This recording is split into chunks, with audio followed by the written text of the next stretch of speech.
ስነ ምግባር ከሌለ አባትም እናትንም እንደዘበኛ ትቆጥራለህ።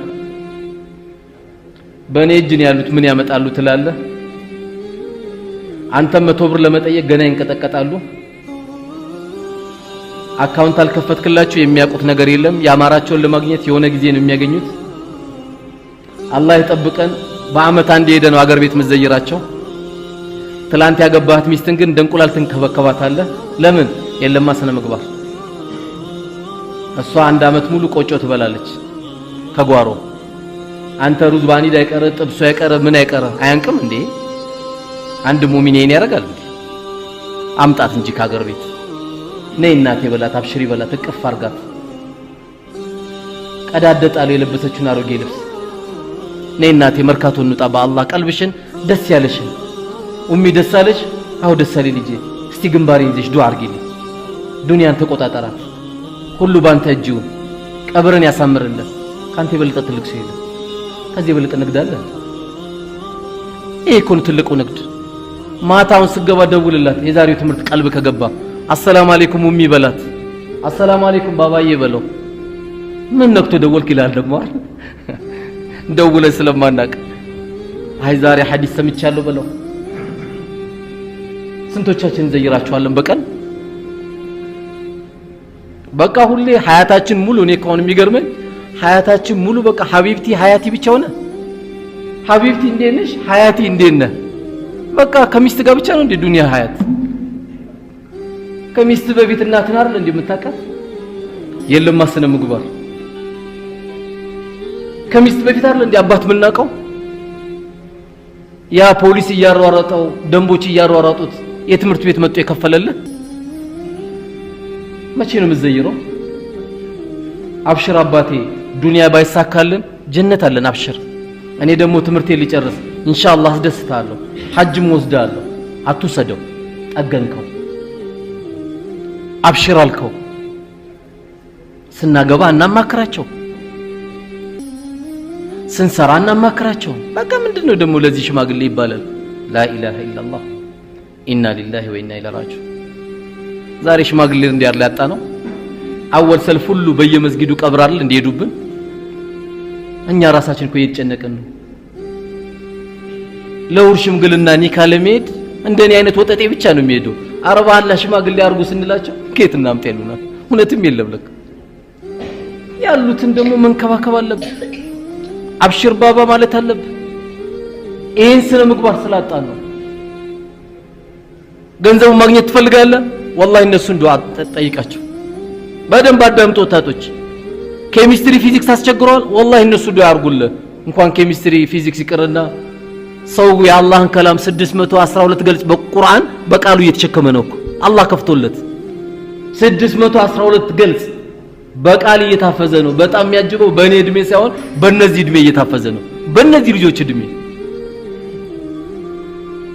ሱቅ አስቸገረ፣ ሐሲድ አስቸገረ፣ ሄደ ዱዓ ሸቅል እሷ ጋር።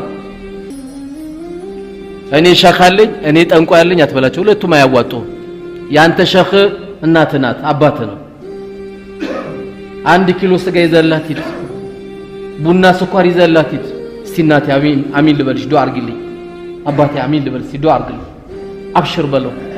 ካልሲ መጀመሪያ ለሱ ቀይርለት፣ አንተ አትግዛ። ጫማ ያንተን አዘግኝና ለሱ ግዛ። የውሸት አንኑር፣ የውሸት አንኑር። አሁን የውሸት እየኖር ስለሆነ ነው እኮ። በቀን ቢያንስ በሳምንት የሆነ ሰዓት ሄደ ከነሱ ጋር ዋል። ስትውል ሞባይሉን አጥፍታ አናግራቸው። በደንብ አዳምጣት። በወሬ እንኳን አትቅደማት። በወሬ አትቅደማቸው። አብሽሩ በላቸው። ዋናውን ካጣን ትንሹን አናገኝም። ዋናውን ያጣነው ምንድነው? ከናት ከአባታችን ጋር ያለውን ነገር በደንብ አድርገን በአማረ መልኩ መከታተል አለብን። እኔ ቢዚ ነኝ ወላሂ አይመቸኝም። ላኢላሃ ኢላላህ። አንዳንዱ ሲያገባ ምን ይላል? ቤተሰብ ዘይራል እናት አባት ስለሆነ ወላሂ ያው ከትዳር ጋር ከባድ ነው እንደምታውቀው ይላል። እዴ አገባን እንጂ ጀነት ገባን እንዴ? ትዳሩም የሚያምር ይዳሸቀልም እንዴ? ሚስት የሆነ ባህሪ ካስቸገረች እኮ የት ነው መሄድ ያለብህ? እናት ጋር ዱዓ ትቀበላለህ። አረ ኡሚ ዱዓ አርጊልን ማርሻ ገባቡ ቤቴ ደስ አላለኝም ትላለህ። ሄደ ዱዓ ትቀበላለህ። ገበያ ሱቅ ትከፍታለህ፣ ዝግት ብሎብሃል። ሂድና እናትህ አባትህ ጋር ዱዓ ተቀበል። የሚዋጥ መድኃኒት እያገኘ የማይዋጥ መድኃኒት እየተጠቀምን ስለሆነ ነው። የግድ እናት አባት ብቻ አይደለም።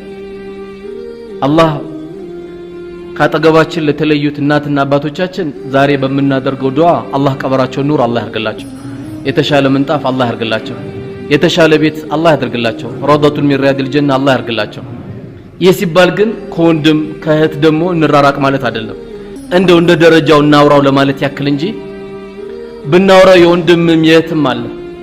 በተቻለ መጠን ረህመቱን እናወርድ።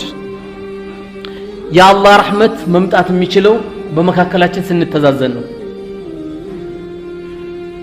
በተለይ አሁን ባለንበት ሂደት ትልቁ ዳዕዋ እኔ አሁን ትልቁ ዳዕዋ እስከ 2 ሰዓት ዳዕዋ አርግ ተብያለሁ። እስከ 3 ሰዓት ቢሳካል ሊኖረው ምን እንቀጥላለን መሰላችሁ?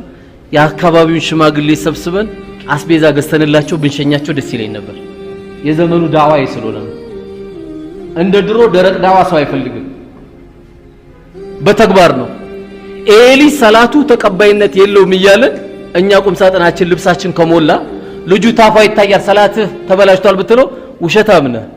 ድንገት እንደውም ካንተ የበለጠ የሱ ሰላት ይመስለኛል መቅቡል የሚሆነው። እንዲህ አይባል። መስጊዳችን ላይ ያየነው ሰው ካለ ሱሪው ተቀዶ ያየነው ሰው ካለ እኛ ቁም ሳጥናችን ተጨናንቆ የለን አረ የቁም ሳጥን ይቀየርልኝ እያለች አይደል እንዴ ሚስት አረ ልብስ በዛ የቁም ሳጥን ይቀየር ሰፋ ያለ ከዛ ልብስ አምጣና መጠስጠውና አሁን ይሄን ልበስ ሰላትን እንዳያበላሽብህ ብዬ ነው ብለ ማጣ መስጠት ነው ያለብህ። አካባቢያችን ላይ እዚህ አካባቢ ላይ የተጎዳ ሰው ካለ ዚያራ ያስፈልጋል።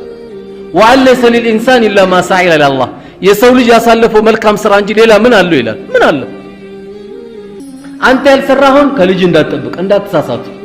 አንተ ያልሰራኸውን ከወንድም እንዳትጠብቅ። ብዙ ሰው ቀብረናል፣ ብዙ ሰው አይተናል። ገና በሳምንቱ ነው ሽምግልና እየተጠራን ያለ ነው። በሳምንቱ ከአባቴ የሚደርሰኝ 3 ሚሊዮን ብር ነው፣ እኔ የሚደርሰኝ 2 ሚሊዮን ብር ነው። ገና 7 ቀን እንደው በአገራችን ባህል እንኳን አረገና አይኑ ሳይጠፋ ይባላል ይባላል ነው አባቶች አይኑ ሳይጠፋ ውርስ ይወራል ይባላል። አዳብ አይደለም። ለምንድን ነው ይሄ? መጀመሪያ የተነሳንበት አነሳሳችን ስተት ስላለው ያን ስተት ነው ማረም ያለብን። ያን ስተት ካላረምን የምናጣቸው ነገሮች ብዙ ናቸው። በተለይ ወጣቶች ከናት ከአባታችሁ ጋር ልዩ ግንኙነት እንድታደርጉ አደራ እላለሁ። ዝግጁ ናቸው ልጆች? አዎ። ድንገት የዘመኑ ወጣት እንዴት እኔ ካሮጌ ጋር ሰፈር ደግሞ ጓደኞቼ ቢያዩኝስ፣ የሃይስኩል ትምህርት ቤት ጓደኞቼ ቢያዩኝስ፣ እሱ ሴት አቅፎ ስለሄደ ትልቅ ሆነ ማለት ነው። አንተ ነህ እኮ አራዳ ከናት ጋር ሄድከው ከኡሚ ጋር ታድላል እኮ ወላሂ። ከባባ ጋር አብረህ ሄደ ከዚህ የበለጠ መታደል አለ እንዴ? አንተ ነህ አራዳ ሞኝ እንዳትሆን፣ ከእህት ጋር መሄድ እንዳታፍር። ማፈር ያለብህ አጂ ነብይ የሆነ ሴት አቅፈ እንዳትሄድ። ለምን አቅፈ ሄድካት እህት ወይ እህት ናት ወይ አክስት ናት ወይ እናት ናት ወይ ሴት ልጅህ ናት። ከዚህ ሁሉ አታልፍ።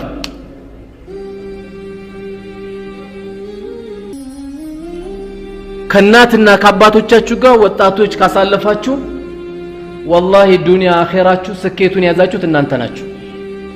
ድንገት ብዙን ጊዜ በተለምዶ ምን ይባላል? እንትና እኮ ዱንያ ላይ ተሳካለት ይባላል። ስኬት ግን አላህ ብሎ የጠራው ምንድነው? ፈመን ዙህዚሃ አኒ ናሪ ወኡድኺለ አልጀነተ ፈቀድ ፋዝ።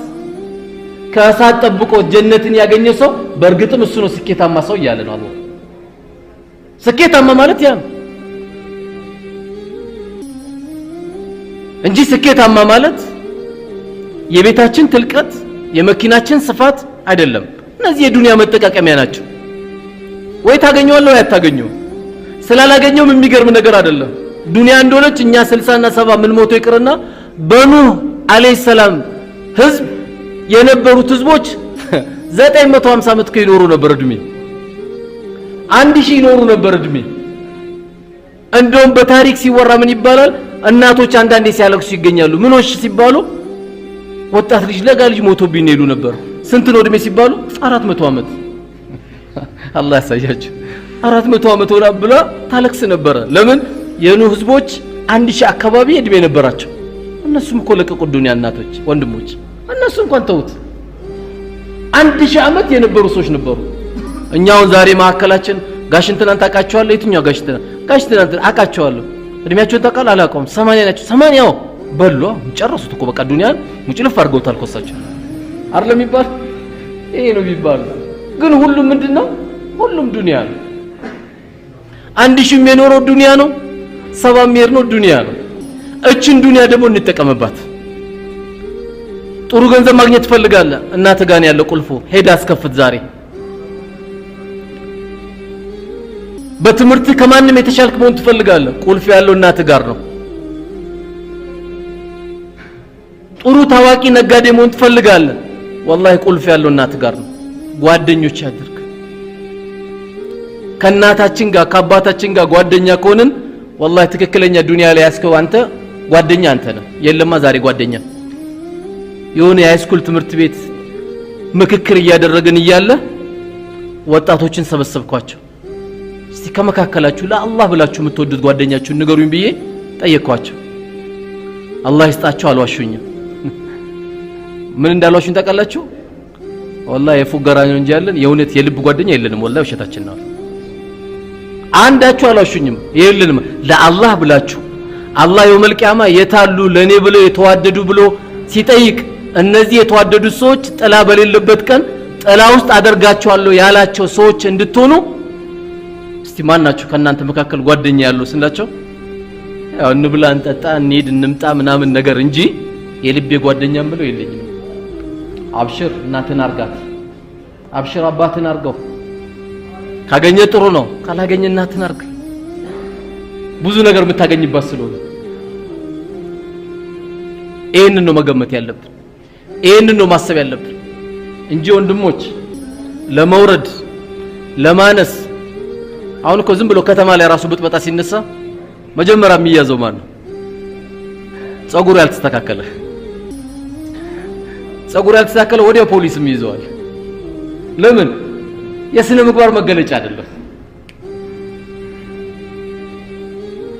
ያለበለዚያ ምን ይሆናል መሰላችሁ በየመንደሩ የገባብን ሱስ አፋችን ውስጥ ይገባል በየመንደሩ የገባብን ፈሳድ አቅላችን ላይ ይገባል ከዛ ውጥርጥር ያደርገናል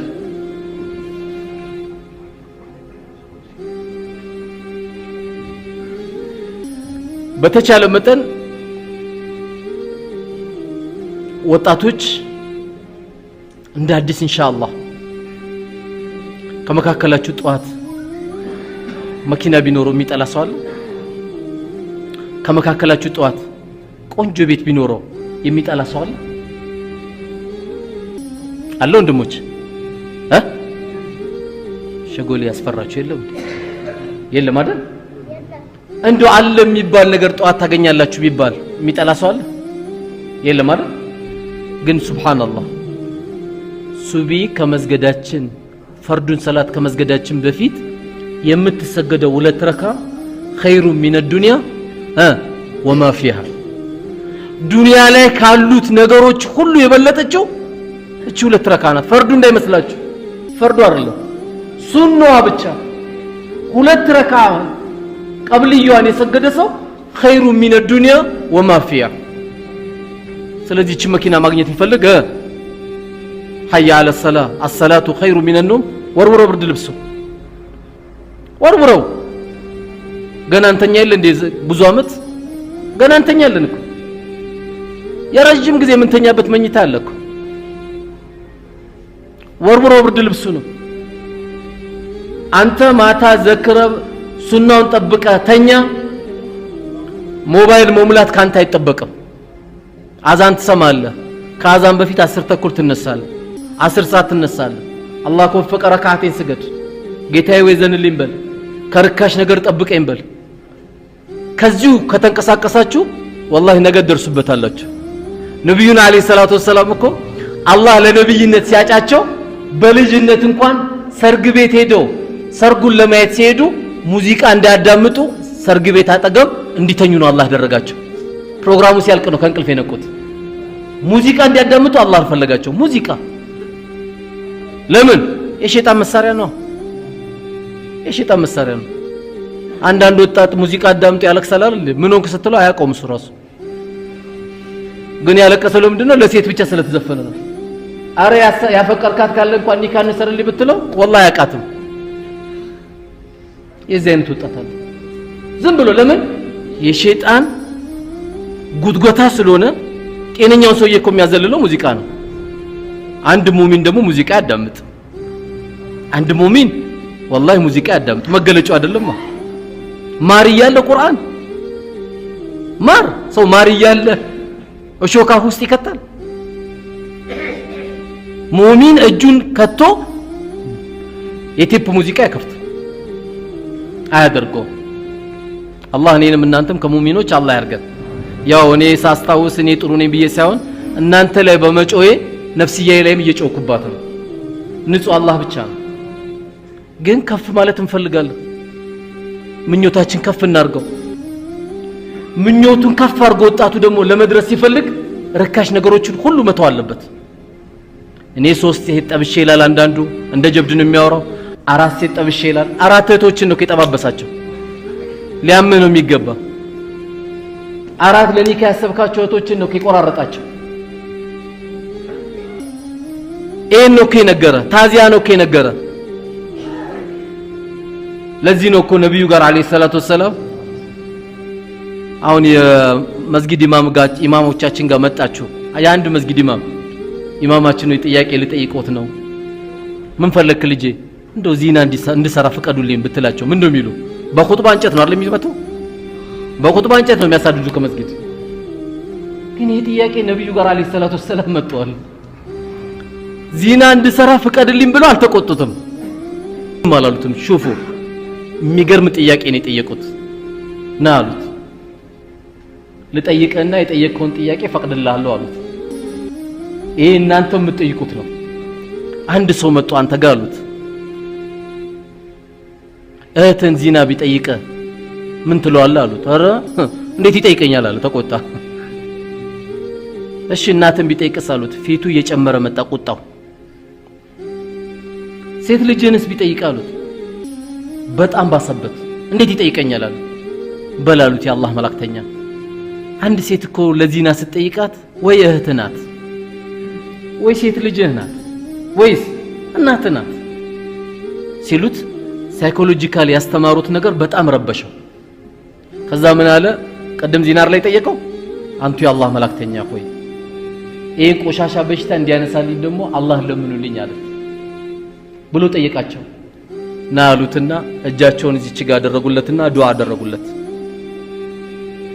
እጃቸውን እዚህ ጋር አድርገው ዱዓ አደረጉለት። ከዛ ምን አለ ሰሃባ ወላሂ እሳቸው ይሄን ዱዓ ካደረጉልኝ ጊዜ ጀምሮ ሴት ልጅን ለዚና አስቤ አላቅም። ሴት ልጅን ለዚና አስቤ አላቅም።